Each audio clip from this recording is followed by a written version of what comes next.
plane flight axis. And there you go, and it has connected.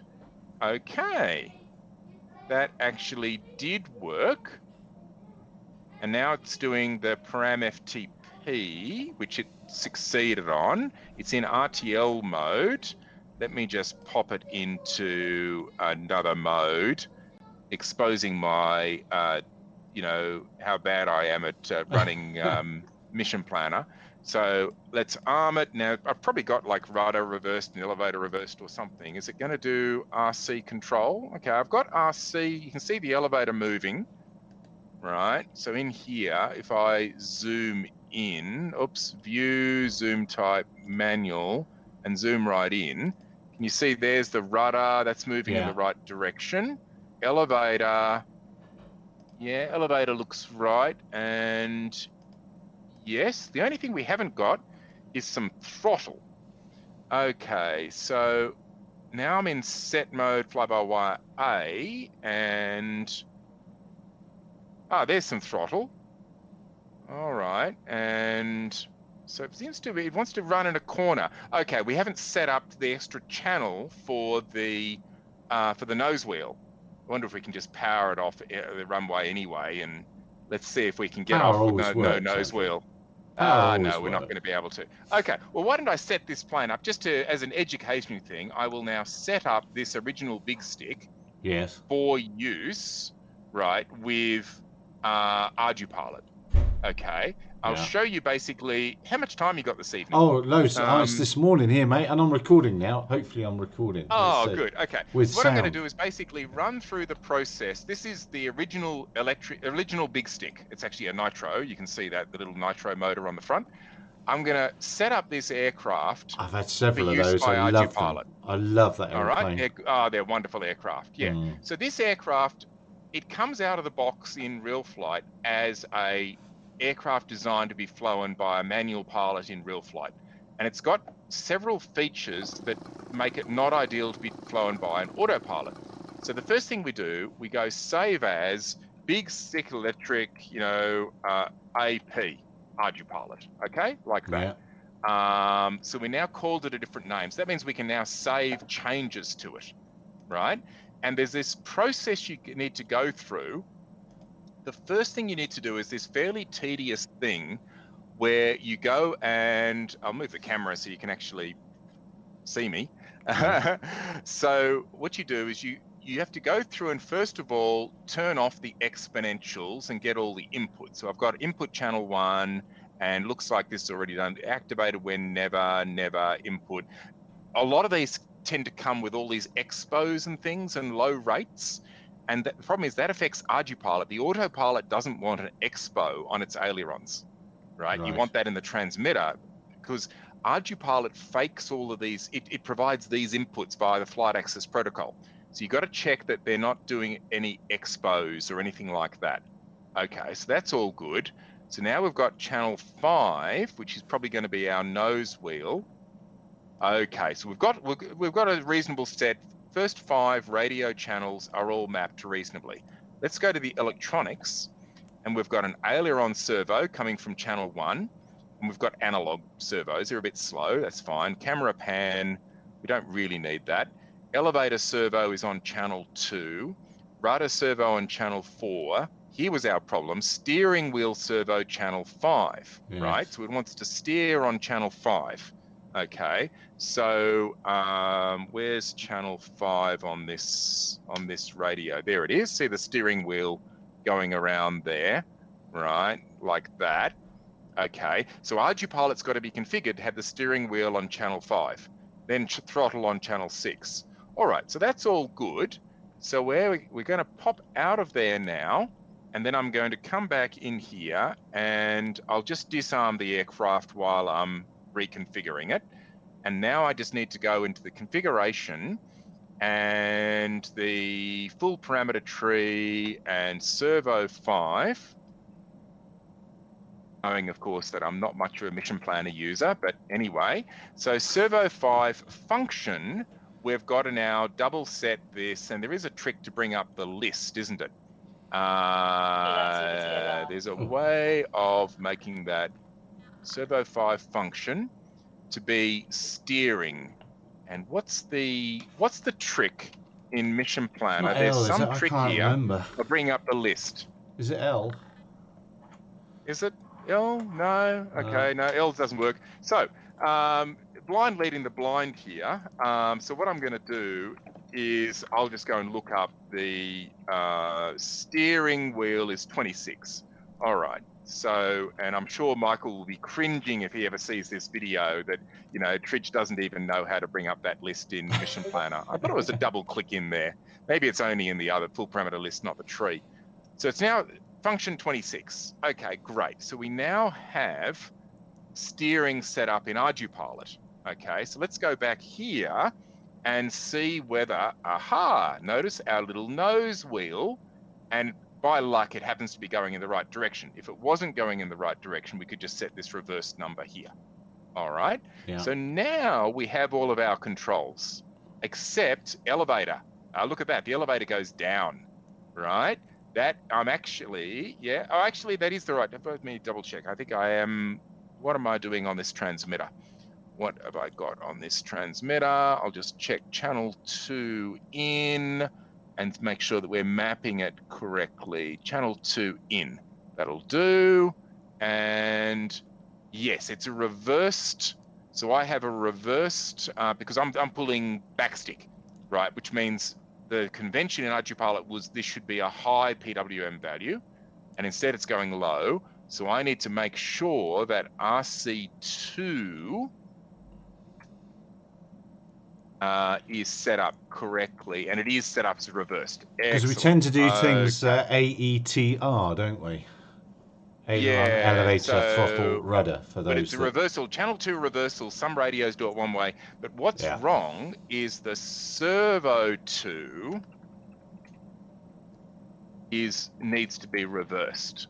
That one, that's what was wrong. Right, now, doing my pre-flight checks, and I love the fact that you can do the pre-flight checks in real flight. Rudder, aileron, and great. Okay, so we've now got an aircraft that should be flyable. Now it'll be, it'll fly like a wet sock because it's the default tuning parameters for Ardupilot are very, very soft.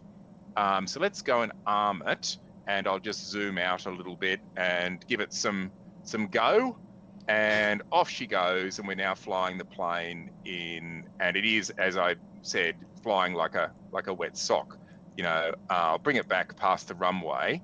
What I can do is give a little bit of a gadget zoom binoculars. Let's put up a pair of binoculars here so you can sort of see what it's like. And I reckon we could probably double those gains. We could just put it into auto-tune mode and tell it to learn. That's just what I was going to say. What we've done, we could just auto-tune it, and but the pitch is particularly soggy. And because the pitch is soggy, the automatic landing would be probably quite lousy, because the pitch tuning is the key thing for your automatic landing. But there you go. We have a flying plane. Turn on sound. So I've got my sound turned off here. The buzzing noise. Oh, now I'm getting echo. I'll just turn that off again because it's getting too much echo. All right, great. All right, so there we have a plane. So that was the basic process of setting up so you can take Andrew, pretty much any random aircraft. I'm managing to record now. Yeah, and I'm also jumping on you. I'm sorry, and it's Dr. Andrew Tridgell. Oh, whatever. And this is my guerrilla recording. And but so one thing we could say to this then is that for $100 or so, whatever real flight is or thereabouts, somebody that wants to start playing drones, start playing autopilots, could start playing at home, in the comfort of your own home, without purchasing any hardware, any aircraft, or even owning any of those things, and start getting their head around what happens. And personally, I don't think that's a bad idea.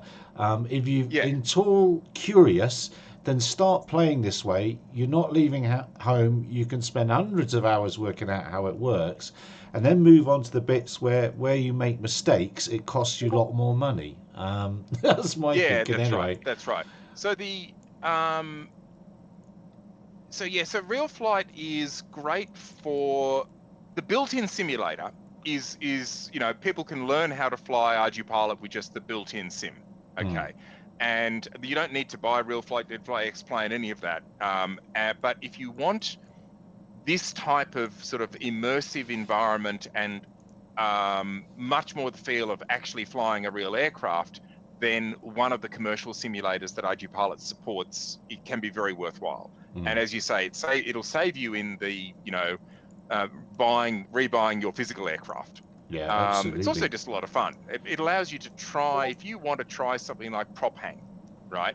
So you want to try, because Ardupilot can do things like automated prop hang, right? So you can go and load a aerobatic 3D aircraft, tell Ardupilot to control it in hover and loiter and things and start flying it with prop hang. If you just did that straight out as a person new to Ardupilot, you'll likely destroy your aircraft. And that'll cost you, quite a bit. But so one of my favorite aircraft is the one that's actually on the wall behind me. You can see that if I move my head a little bit, there, right? The Precision Aerobatics plane, and so that's the Addiction X. And so you can load the Addiction X in. There's the Addiction X for Ardupilot, right? And all set up, ready to go. And you can tell Ardupilot to treat it as a quad plane. And if you treat it as a quad plane, it will allow you to fly it as a fixed wing, but it also will allow you to go and do automated prop hang and even VTOL missions and VTOL takeoff and landing and that sort of thing. And it's an amazing thing to be able to do. So your $100 buys you a lot of capability. Andrew, because I've managed to get recording working, because the sound working, because I stuffed up earlier. Can you show me the improvements you've made to the VTOL landing or the Q? Sure. The VTOL landing I can show code those again. and I can feign surprise at the number that you're going to tell me for improvement of efficiency. All right. So what I'll do is I will just load the Alti transition here. And so that's the aircraft that Brandon McDougall did such a great job of creating the graphics for. And so that will just take a second or two to load.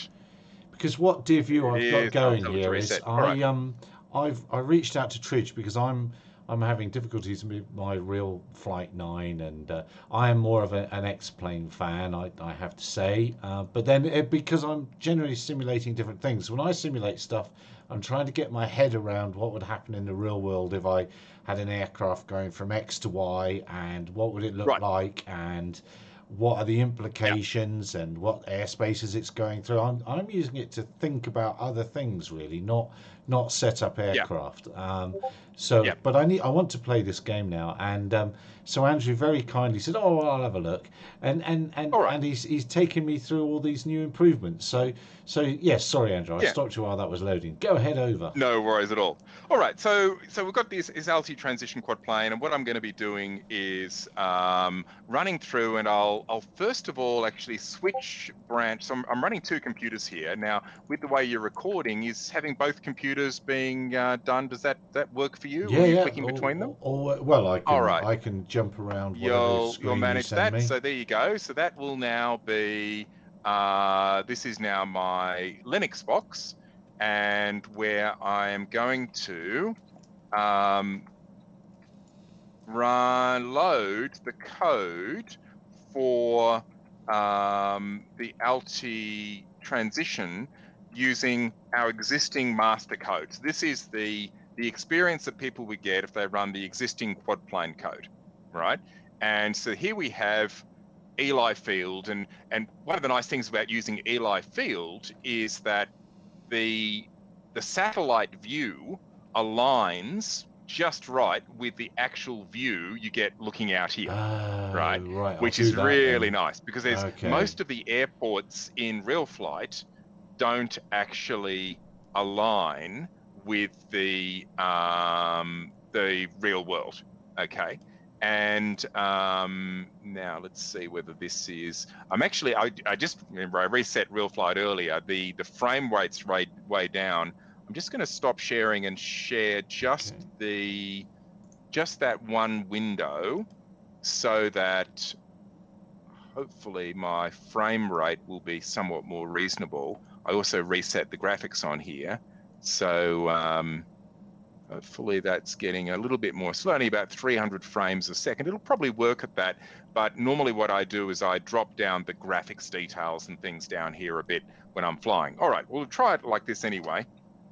So what I'm going to do is load the old waypoint style, and this is a classic quadplane mission. I've deliberately lengthened this landing leg of the mission for the experiments that I've been doing today, and you'll notice that there's this transition waypoint, right? Yes. And anyone who has set up Ardupilot with a quadplane mission will recognize that. What I'll do, just for people who are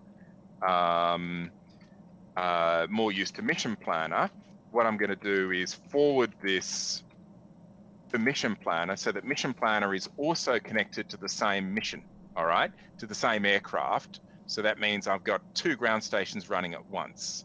And now that will mean that I'll have to go back and share again the entire screen for that to be useful. Let's see how that goes. Application window, entire screen. All right, so you now should be able to see both Mission Planner and real flight on the one display. Yeah, there we go. And I'll read the waypoints there, and that should allow me to go and get those. There's some waypoints. All right, so what we're going to do here is fly the standard, Ardupilot. We're in fly-by-wire array. I'm going to flick it over to auto, and we're going to waypoint number 1. So I'm going to tell it to arm and fly this mission. So it's going to take off. Have we still got it? No, we'll put it back to 20 meters. That 5-meter experiment that we did earlier is gone. All right, so it's going to go up to 20 meters, and then it's going to fly around this mission, and then it's going to head off towards this landing approach pattern down here, way down to the west here. And then what it's going to do is come in and do a VTOL landing along this line up here. All right. And so it's off on its way, and I'll just tell it to zoom in a little bit so that we can sort of see the aircraft somewhat. There it is off in the distance. It's turning around, coming back home. And then when it transitions, the thing that you'll really notice about the current way we do automatic landings in quadplanes is it tends to gain a lot of altitude. Let's have a look at the height. We're at 123 feet. It's reverted back to feet. Sacrilege. There it's going up. It's up to 160, 170, 180, 185 feet, I think it peaked at. So it basically gained 60 odd feet during that landing, right? Now, the reason for that is that the current quadplane code, the only way it knows to slow down for the landing is to pitch up, to basically trade kinetic energy for potential energy. Pitch up, that slows it down, because when you pitch up, you increase the drag, the aircraft, it gains height, gains lots of potential energy, and it slows down. But it does mean it has to spend all of this time descending. Right, so now it's down to 50 feet. All of that great long waffle I've been talking, and all of that time it's still descending. I'll just zoom out a little bit. You'll see it does a nice, neat landing at the end, but it unnecessarily gained a whole lot of height that it didn't need to. All right. So now what I'm going to do is the same type of mission, but with the code that I've done today. And to do that, quite literally hot off the press then. Well, it hasn't even been no press. No PR even. It's not even on the press yet. It's what I was planning to do this evening, was to do a PR for this, but instead I'm chatting to you. So there you go. You're delaying Ardupilot development. You should feel terribly guilty. Again, or still. Which one is it? Yes. Yeah, so now here we are. We've now restarted with the hot off the presses code, or not at the Not presses at yet the code. presses, yes, yes. And so it's now sitting on the runway, and we're going to do the same sort of little mission here. And so we're going to go and stick it in auto mode, and then we're going to tell it to arm. And the start won't be very different. Now, why is it not ready? Up, I need to actually not. I need to reconnect this. Mission planner is got unhappy. Why is? And I know why. It's because I haven't re-added. I'm forwarding from my Linux box, and I haven't re-forwarded since there you go. Let's see whether Mission Planner has got any happier now that I'm forwarding there. There it is. It's recovered. Just recovered just as I clicked the kill. So in fact, it's now armed and is taking off while the ground station is starting. This is a great way to fly, isn't it? This is professional. All right, here we are. So while it's off and doing it, beginning this mission, I'll reread the waypoints there. And here we are. You can tell this wasn't a planned demo, can't you? Yeah. All right. So now it's going to come in again. And what we're going to see this time is, we'll see it's coming in around sort of 123, 124 feet. That's about the same as what it was last time, right? But it should gain a lot less height in the and a lot less height in the transition. And for a start, it's going to use air brakes first. Now, you didn't know the Alti transition had air brakes, but in fact, the VTOL motors act as lovely air brakes. If you start the VTOL motors while you're pitched level, then it gets a little bit of a lurch as it starts them, but it slows down. And it's now only gone up to 140, I've got maybe 142 feet or so peak. So a lot less altitude it gained, right? So it gained 20 feet instead of, a bit under 20 feet instead of sort of 60 feet. And the end result is a lot less battery. So in the testing I've been doing, so it also runs the motors a lot less intensely. So the real flight also records the battery consumption, the current, right? And we can say how many milliamp hours we've consumed. And the result of this testing, when I've been testing it sort of apples to apples, was that the total battery used during an auto landing is reduced by around 30% for this particular aircraft, which is, not bad for just a software change, no actual change to the hardware. That's right. This is going to be my feigned surprise at that 30% number, because I have heard it before and failed to record the audio. But it is amazing because you've not lightened the aircraft, you've changed nothing. Nothing has changed in the aircraft other than code. So it's extraordinary. So immediately I know what people are going to do. They're going to fit a battery that's 30% lighter or lead power, because they could then reduce the weight of the battery that they're currently using for that landing, and then they'll get a physical improvement as well. So that the total gain might be a lot more. So we spoke before. So that's the landing. Now the takeoff. I'm surprised that people aren't backing away from the takeoff site. So if there is a problem, they land forward, or they're not edging forward, getting airborne and edging forward to say, as soon as we've hit 10 meters, then we're away, and getting some airspeed over the wing. There seems to be a big dithering portion to this whole thing at the minute. You can, with an appropriate aircraft, you can. In fact, I did a video a number of years ago about a very rapid, there's a YouTube video on my channel, rapid quadplane takeoff. And you can, in fact, take off quadplanes from very, very low altitudes. And I should be able to demonstrate that with the Alti. I haven't tried this before, so this is going to be, the usual thing of never try things the first time when somebody, on live TV, when somebody's recording it. What I'm going to do is I'm going to stick this aircraft in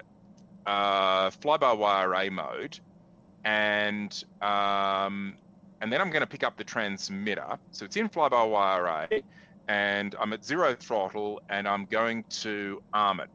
Now, one of the things that people don't realize about the quadplane code is that you get an extra axis of control in modes like fly-by-wire.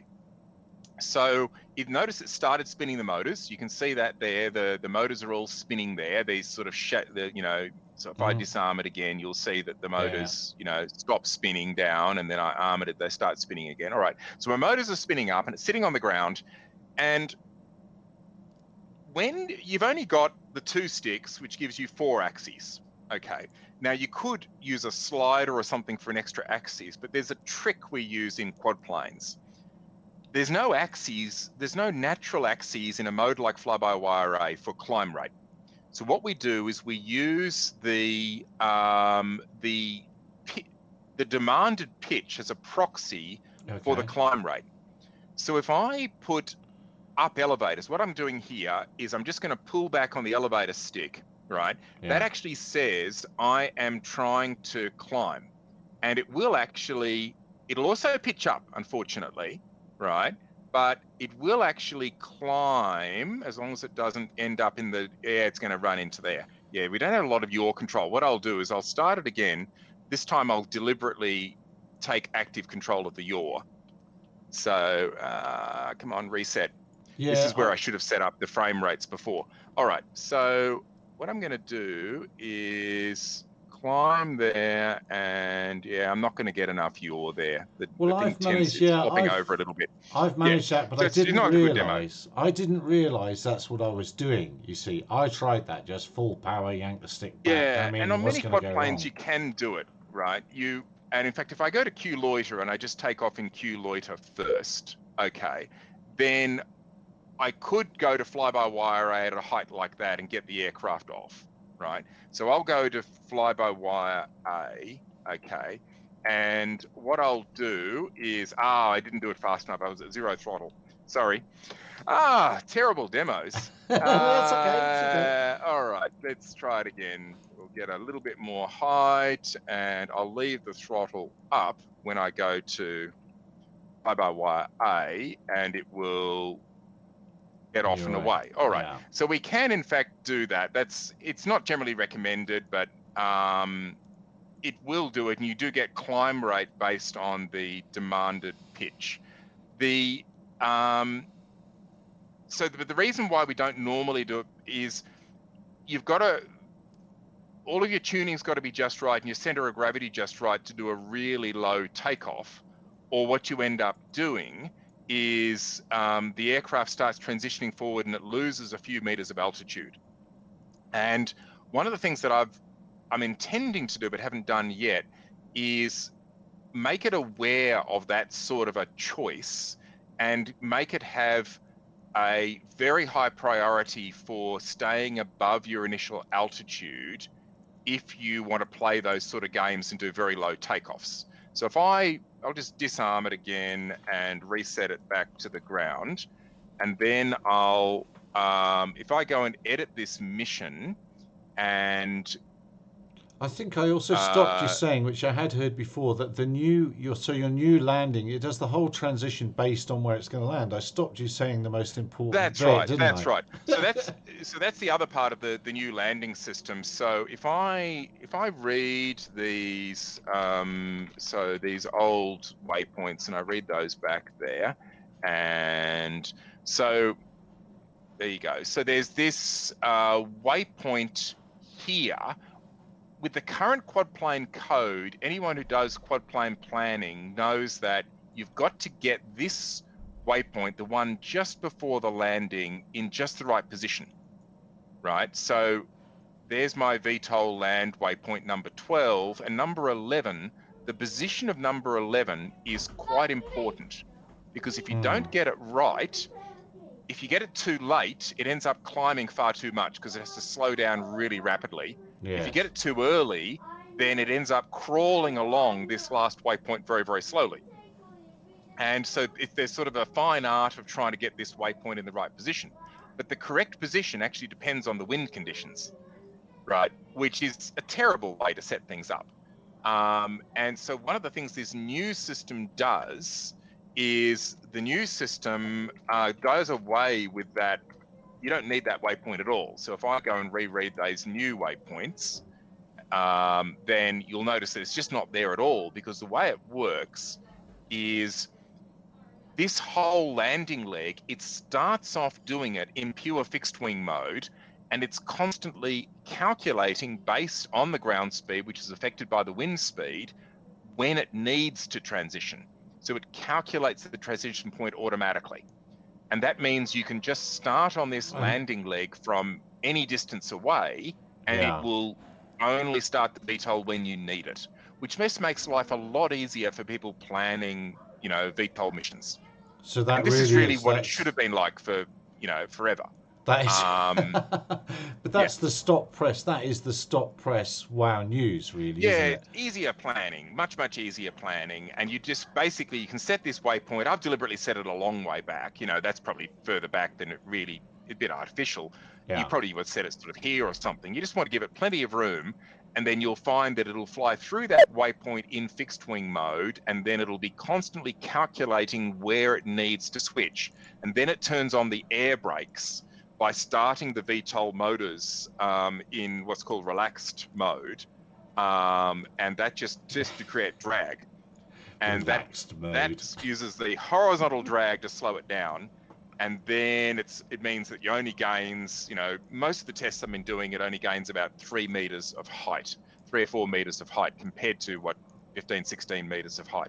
And assume that So the it's keeping the huge improvement. speed away from the stall, from the aeroplane part of it. Yeah, It's that's right. keeping it That's right. away It's still from the got stability. stall Yeah, until it knows that there's enough yeah, authority with multi-rotor yeah, motors yeah. to take over. That's Yes, amazing. it's also important for people who are flying vehicles that may not have the most reliable ESCs in the world. There's a trick that I want to include in this, particularly now that a fair number of ESCs are starting to get RPM feedback. If you've got CAN Yes. ESCs Yeah. or BL Heli 32 ESCs or whatever, and you're getting RPM feedback, if you, I personally, I like octaquad quad planes, with 8 motors, and so I think ESCs are like puppies; they like to pile on top of each other, and I don't know whether you've ever had puppies; they like sort of snuggling in a corner. So ESCs don't like being lonely out on the corner of an aircraft, and when they're lonely, they fail, Oh and yeah. then the aircraft comes Yeah. down in a Yeah. spectacular fashion. And so, but one of the things we can do if we have RPM feedback, or we have potentially with current feedback, and when it's doing that air braking part, it's got a couple of seconds where it can validate that the vertical motors are actually working. They haven't desynced. Because Yeah. what happens is they can fail completely, or they can just not sync right? Because quite a few brands of ESCs, if the propeller's already spinning when you demand it to spin, if it's spinning backwards, or it can get unhappy, and it can decide, no, I'm just not going to spin up this time. Try it again later. And things, if you're coming into a quad plane landing and you're just coming down to sort of zero airspeed and you don't Yes. have one corner, then it gets very sad. And there's been some spectacular videos of aircraft crashing when they don't get their VTOL motors. So one of the things I want to do is when it's doing the air braking, if you have the ability to get some sort of feedback from your motors, particularly if you've got RPM feedback, and if you don't have all of your motors working, or at least one motor on each corner working, then it will then do a go around, right? And it'll shut down the VTOLs, go forward and go back and start loitering, right? And that's going to be a huge win for people who, if their ESCs aren't very reliable. Aircraft like this that, like Alti make reliable aircraft, as do, the other ones who sell them for big dollars. They put a lot of engineering effort into making them reliable. But a lot of quad planes, then the components just aren't all that reliable, and you get ESC failures. Yeah. So I think that's going to be quite an important addition. People are going to ask, how far out do you think that is? That's definitely going to be asked. Sorry, how long? What? How Sorry. far out do you think that sort of go around option will be? considering that this hasn't even even this option Yeah, look, isn't even on the this will drawing go into board the yet. 4.1 release. So all of these features I've been showing you will be part of 4.1 release, but it hasn't even been. I'll open. I was planning to open the PR this evening. I'll probably open the PR tomorrow. So then it's got to go through review and testing on real aircraft, because we do test on real aircraft as well. You know, we don't trust simulators that much. And get a bunch of feedback from end users, you know, to see what it's like, and how they find it. But I would expect that these types of features will be, I mean, certainly the stuff I've shown you, I would expect to be in 4.1. I haven't implemented the RPM feedback go around yet, but it's not actually all that difficult to do. I would like to be able to do it based on current. You'd have to know how much current you're expecting to draw, because that's one of the things when somebody sends me a log and they've got a quad plane which crashed on landing, one of the first things I look at, I tell them to send me a log of a good landing and then this crashed landing, and I compare the current draw and I look at the demand for the thrust at each of the motors, and from that I try and work out whether in fact, you know, a motor had failed. And quite often you can see from the data that one of the motors has clearly failed, or sometimes more than one motor has failed. If they've got an octaquad, they might not have even noticed it. You know, like, did I ever tell you that in the Outback Challenge, the 2016 Outback Challenge, our octaquad quad plane, during the takeoff of the final mission in the competition, it actually had one of its 8 motors fail. And we didn't notice, and nobody in the crowd noticed. It wasn't until we were looking at the logs later and I thought, that looks suspicious. And then I looked on the video very carefully, and the motor that was furthest away from the crowd, the bottom motor did not start. But because it was an octaquad, nobody noticed. It just flew fine, right? And that's what I love about the octaquads. You know, if you have one of those ESCs fail, it'll just keep going. Particularly if you set it up so that one battery is on the lower deck and the other battery is on the upper deck of motors. So you have a completely different power system for the upper deck and lower deck. You can lose an entire, you know, power system, and it keeps flying. Really, really good way to set up an aircraft. I suppose let's, because I've had so much of your time now. This has been amazing. But let's where do we sum up then? Are we at a point with these sort of aircraft where the actual flying in and out, as it were, is going to be less power up, go, bang, bang, bang, bang? It's going to start becoming a little more considered and a little more elegant. I want it to be more elegant. Yeah, I want it to be a lot smoother. The quad plane landings and transitions just aren't smooth enough at the moment. They need to be a lot smoother. And so this sort of work is trying to make it much, much smoother. I would like the takeoff to be better as well, so that you can set really low transition altitudes on takeoff and have a rapid climb. I think that does make sense. You know, the idea of getting that wing to work as soon as possible is always what. That's right. Yes, that's right. Bothers me. There are some other considerations. A lot of quad planes, if they've got a single battery for both the VTOL and the forward motor, then a lot of quad planes have a trouble with voltage sag. The batteries sag when they do the forward transition. And it's not uncommon that I see logs where the battery drops to under 3 volts per cell on a full battery at first forward transition. And what's happening is you've got the VTOL motors running, and then you're suddenly going full throttle on the forward motor to get you into forward flight. And your voltage sags so much, occasionally one of the ESCs actually, you know, goes below its minimum and gives up, and you lose the aircraft. So you do have to be a bit careful. Like, we can't just by default assume you can go to full thrust forward. So we actually have a number of parameters that control that, control the amount of forward throttle that it will apply during that transition. And we also have parameters for things like, does it do the transition level? If you've got an aircraft where the aircraft has a, you know, barely sufficient VTOL power system, then it's generally a good idea to keep the aircraft dead level to maximize the performance of the wings during the initial transition. And so we have the level transition option, and you can actually set the maximum bank angle it's allowed to do. But that sort of thing, it's very dependent upon the conditions, because, you know, if it weather vanes to point towards a set of trees and it does a level transition, it might be a beautiful transition, but you'll be climbing up a tree to collect it. So, you know, you want to be able to turn in that case, and that depends on which direction the wind is coming from. Well, I guess you often sort of think that spiraling takeoffs and spiraling landings, keeping if we're talking about confined area now. Yeah, but see that if it's actually leaned over to spiral, if you're talking about like a fixed wing spiral, that can put a fair bit of stress on the VTOL motors, and some of those motors might be saturated, because it's not uncommon that people set up the VTOL so that it hovers at 70 or 80% throttle. Yes. Right. And it's barely got enough. And that's because they're trying to jam as much payload into the thing as possible. And you really want to treat the VTOL part of it very gently.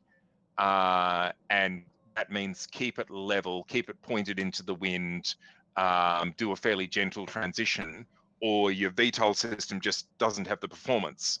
But, you know, if you've got a high performance aircraft, plenty of VTOL power, then sure, go for it, and, you know, let it turn rapidly and on transition, no problem. It's going to be interesting to see as it becomes more elegant how aircraft start looking.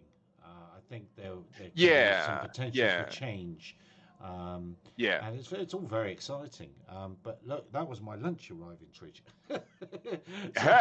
All good. Well, go and enjoy your lunch. I thank you so very, very much. This is a completely unscripted guerrilla. Just no worries at all. And we've had a chat. So the headline takeaway number from this, from the I'm holding you, stopping you, submitting it, and being looked at, is a 30% improvement in the landing phase of quad battery consumption. Look, it depends on the aircraft. This is for this class of aircraft. We're getting about that, but on some aircraft it'll be more than that. Some aircraft will be less than that. Well, it'll depend on the aircraft. If we half it, in fact, make it a third. Let's just say 10%. That's still a big number. Sure, it's still worthwhile. Yeah. And I think so for those of you who don't know, are looking in and wondering what on earth we're talking about, have a look at ardupilot.org. It's an autopilot ecosystem that I'm very, very fond of, and you'll find all sorts of stuff there of very great interest. And I'm sure everyone at Ardupilot and everyone that plays this game would also like to thank the folks from Alti for letting the guys have these files to finally have an aircraft that looks a bit more like it's gonna what you'd use commercially day to day. And the great work, the team that have modelled this and everything. There's so much work's gone in behind this. Tridge, thanks very much. I look forward to speaking to you again, mate. Good on you. Thanks. I'll stop this and then I'll eat my lunch. Thanks, everyone. Take care, everyone. Cheers for now.